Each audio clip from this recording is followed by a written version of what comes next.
নমস্কার, আবার একটা নতুন ব্লগে তোমাদেরকে স্বাগতম জানাচ্ছি। আর একটু ওয়েদারটা ঠান্ডা ঠান্ডা, তাই একটা শীতলতম ওয়েলকাম দিয়ে তোমাদেরকে আজকের এই ব্লগটা পেশ করতে চলেছি। এখন ঘড়ির কাঁটায় মোটামুটি 12টা 20-30 এরকম বাজছে। আর বাইরের ওয়েদারটা দেখো, পুরো রোদ নেই আজকে, এত সুন্দর ওয়েদারটা আজকে। আর পুরো মনে হচ্ছে যেন দার্জিলিংয়ের কাছে কোথাও চলে এসেছি। তোমাদেরকে আজ থেকে প্রায় মোটামুটি 1 সপ্তাহ 1.5 সপ্তাহ হবে, তো 1 সপ্তাহ 1.5 সপ্তাহ আগে আমি আমার গ্রামের মায়েদের বাড়ির একটা বাগানের খুব সুন্দর একটা ভিডিও শেয়ার করেছিলাম। বাট তাতে কিন্তু অনেক শাকসবজিগুলো সবে মাত্র লাগিয়েছিল, আর আমি সেইগুলোই আবারও একটা ভিডিও নেওয়ার জন্য চলে এসেছি আবার মায়েদের বাড়িতে। আর এই জায়গাটা খুব ফাঁকা ছিল, এখন দেখো পুরো ভর্তি হয়ে গেছে, ওদের কাজ চলছে, ওদের কাজ অর্ধেক হয়ে গেছে, অর্ধেক ভর্তি করে দিয়েছে, আবারও চলবে। আর সেই সময়ে এদিকে শাকসবজিগুলোও সুন্দরভাবে হয়েছে। তোমাদেরকে আজকের এই ভিডিওটা দেওয়ার একটাই কারণ বা একটাই উদ্দেশ্য, যে বাগানে বা নিজেদের যদি একটু খেটে খুঁটে খুব অল্প জায়গাতেও খুব সুন্দরভাবে একটা বাগান তৈরি করা যায়, আর সেই বাগানে টাটকা টাটকা সবজি দিয়ে যদি রান্না করে সব দিন বা রোজ খাওয়া যায়, তাহলে শরীরও ভালো থাকে বা শরীরকেও ভালো রাখা যায়। চলো মায়েদের বাগানটা আবারও একবার তোমাদেরকে ঘুরিয়ে দেখাই। মনে আছে আমি ঠিক এই জায়গাটা থেকেই ব্লগটা শুরু করেছিলাম। দেখো এই জায়গাটা তো সেই একই আছে, খুব সুন্দর ফুলে ফলে ভর্তি। তবে হ্যাঁ, ফুলগুলো একটু যেন বেশি হয়েছে আজকে। এখানে নীল আর সাদা দুটো অপরাজিতা থাকলেও নীল অপরাজিতাটা একটু বেশি হয়েছে। আর তার মাঝে দেখো এই যেন ফুলে ফুলে ঘুরে ঘুরে মধু খেয়ে বেড়াচ্ছে। বুঝতে পারছেন তো কার কথা বলছি? খুব সুন্দর দেখতে লাগে। এটা যদিও প্রজাপতি মথ কি সেটা আমি ঠিকভাবে চিনতে পারি না, মথ আর প্রজাপতির মধ্যে মনে হচ্ছে না এটা প্রজাপতি। খুব সুন্দর লাগছে। আর এই যে ফুলগুলো দেখো, পুরো গাছটাতে কিন্তু ফুটে আছে পুরো ফুলগুলো। আর এই দিকে দেখায় সেই টগর ফুলের গাছটা, ছোট্ট ছোট্ট টগর ফুলগুলো ঠিক কতটা ছোট ছোট বুঝতেই পারছো। সারা বছর ধরে এই ফুলগুলো হয়, গাছের পাতাগুলো ছোট্ট ছোট্ট। এইদিকে আছে গাঁদা ফুলের গাছ, যদিও গাঁদা ফুলের গাছটা এক পাটি দোপাটি ছিল, কিন্তু দোপাটি ফুল এখনও ফুটে ওঠেনি। আর আশেপাশে প্রচুর কিন্তু চারা রয়েছে, গাঁদা ফুলের চারা, জানি না ওগুলো এক পাটি না দোপাটি। খুব সুন্দর লাগছে দেখো ফুলগুলো।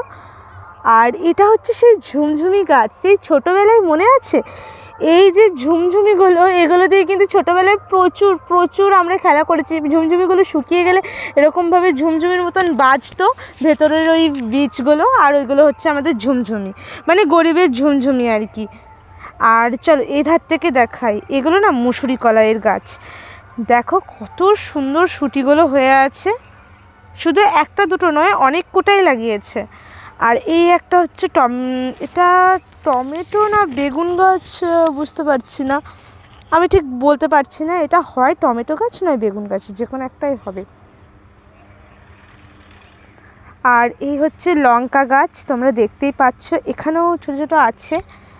নয়নতারা গাছের একটা ছোট্ট পাড়ে ঝাঁক এখানে হয়েছে, তবে নয়নতারা গাছ গাদা আছে, এই যে যেমন এদিকে রয়েছে। এই হচ্ছে পুরো পালং শাক। পালং শাকগুলো বুঝতেই পারছো মাঝে মধ্যে কেটেছে, কেটে কেটে রান্না হয়েছিল, এটা পুরো বোঝ হয়েছিল এদিকটা পালং শাকের। এই দেখো কলাই গাছ আরও রয়েছে, এটা হচ্ছে কুলেখাড়া। আচ্ছা, যারা যারা জানো না কুলেখাড়াটা কি, আমি বলে দিই। কুলেখাড়া গাছের এই পাতা যেমনি রক্ত বেটে খেলে কিন্তু রক্ত শরীরের মধ্যে বাড়াতে সাহায্য করে, তেমন হচ্ছে এই ফুলের যে একটা তুলে দেখিয়ে দিই, তুললাম।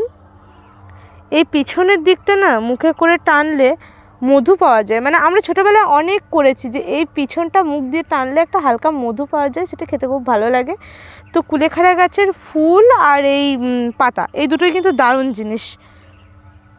এই হচ্ছে কারি পাতা, কারি পাতা সামনেও আছে। আর এগুলো তো বৃক্ষি গাছ, তোমরা জানোই, আম গাছ। ওইটা হচ্ছে শ্বেত করবী সাদা করবীর গাছ। ওখানে আছে জবা ফুলের গাছ আছে, জবা ফুল আছে ফুটে আছে দেখতে পাচ্ছ। আর ওটা পেয়ারা গাছ রয়েছে। আর ওই দেখো নীল অপরাজিতা ফুটে রয়েছে। নীল অপরাজিতাগুলো খুব ছোট ছোট হয়েছে, কেন এরকম অবস্থা জানি না। এটা তো পুঁই শাক, তবে শীতকালের যা যা জিনিস সেগুলো দেখায়। এই দেখো এক রকমের শাক, এটা কি লাল শাক বলে না পাট শাক বলে আমি জানি না, তবে এই একটা শাক। আর এইগুলো না বেগুন গাছ লাগিয়েছে, দেখো এটা বুঝতে পেরেছি আমি। এই একদম সার দিয়ে দিয়ে দিয়ে দিয়ে এই একটা লম্বা পাড়ে একটা জাস্ট জায়গা, ওইটার ওপর মাটিটাকে রেখে তারপরে ওটার উপর লাগিয়েছে। আর এগুলো হচ্ছে মূলো গাছ, পুরো সার দিয়ে চলে গেছে মূলো গাছ, একেবারে সাদা মূলো লাল মূলো সব মিলিয়ে মিশিয়ে আছে। আর ওই হচ্ছে কপি, এগুলো সাধারণত হ্যাঁ এগুলো ফুলকপি মনে হচ্ছে, না না না না না না এগুলো হচ্ছে বাঁধাকপি গাছ মনে হচ্ছে। যাই হোক কোনো একটা কপি গাছ বটে, আমি ঠিক আইডিয়া নেই। এই অবস্থায় একটুখানি যদি মানে ওঠে ফুটে তখন বুঝতে পারবো এটা ফুলকপি না বাঁধাকপি, মানে বড় হয়নি তাই বুঝতে পারছি না। আর এটা তো জানোই এটা হচ্ছে চন্দন তুলসী, খুব সুন্দর একটা ঘ্রাণ বেরোয়। যারা জানো না যে চন্দন তুলসীটা কী তাদের জন্য বলছি, চন্দন তুলসীও কিন্তু তুলসী গাছের মতনই, মানে যে তুলসী গাছ ঠাকুরের পুজো করা হয় সেই রকমই। চন্দন তুলসীর এই মঞ্জুরিগুলো আলাদা রকমের লাল লাল হয়, চন্দনের মতন কালার, আর গাছের যে শিরাটা দেখো সেগুলো চন্দনের মতন কালার, পাতাগুলো একদম আলাদা, একদম চন্দনের মতন সুঘ্রাণ বেরোয়। এটাতে কোনো কাজ না হলেও এটা কিন্তু বাড়িতে থাকা খুব শুভ, তাই রাখা হয়েছে। আর এগুলো আমি বুঝতে পারছি এগুলো হচ্ছে ফুলকপি। এই যে সাইডটা রয়েছে এইগুলো পুরো ফুলকপির গাছ লাগিয়েছে। আর এইখানে মাঝখানে একটা মূলোটা দেখো কতটা বড় হয়েছে মূলোটা। সাধারণত এই গাছগুলো যেগুলো মূলো লাগিয়েছে এগুলো কোনো হয়নি, মনে হয় এটা খুব আগে লাগিয়েছে বলে মূলোটা কত মোটা হয়েছে দেখেছো, মানে প্রতিটা মূলোই এরকম টাইপেরই হয় সাধারণত। এখানে পেঁয়াজের কলি লাগিয়েছে, এগুলো পেঁয়াজের পাতা অ্যাকচুয়ালি, মানে পেঁয়াজের কলি পাতা, এই দুটোর মধ্যে পার্থক্য বুঝি না, তবে হ্যাঁ এইগুলোকেই আমি পেঁয়াজের কলি বলি। পুরো সার দিয়ে ছোটো ছোটো ছোটো ছোটো পেঁয়াজ হয়ে আছে, এটা পুরো বেগুনের বাগান হয়ে গেছে এটা একটা গাছে। ওই সাইড থেকে লঙ্কা দেখা যাচ্ছে, একটু জুম করে তোমাদের দেখাতে পারি নাকি, এই যে এই যে এই যে এই যে এইখানটা মানে দেখো লাল রঙের লঙ্কাটা রয়েছে, লাল রঙের লঙ্কাটা রয়েছে। আর ওই দিকটা গেল এই একটা শাক, এগুলো মনে হয় পুনকোর শাক, খুব সুন্দর লাগছে দেখো।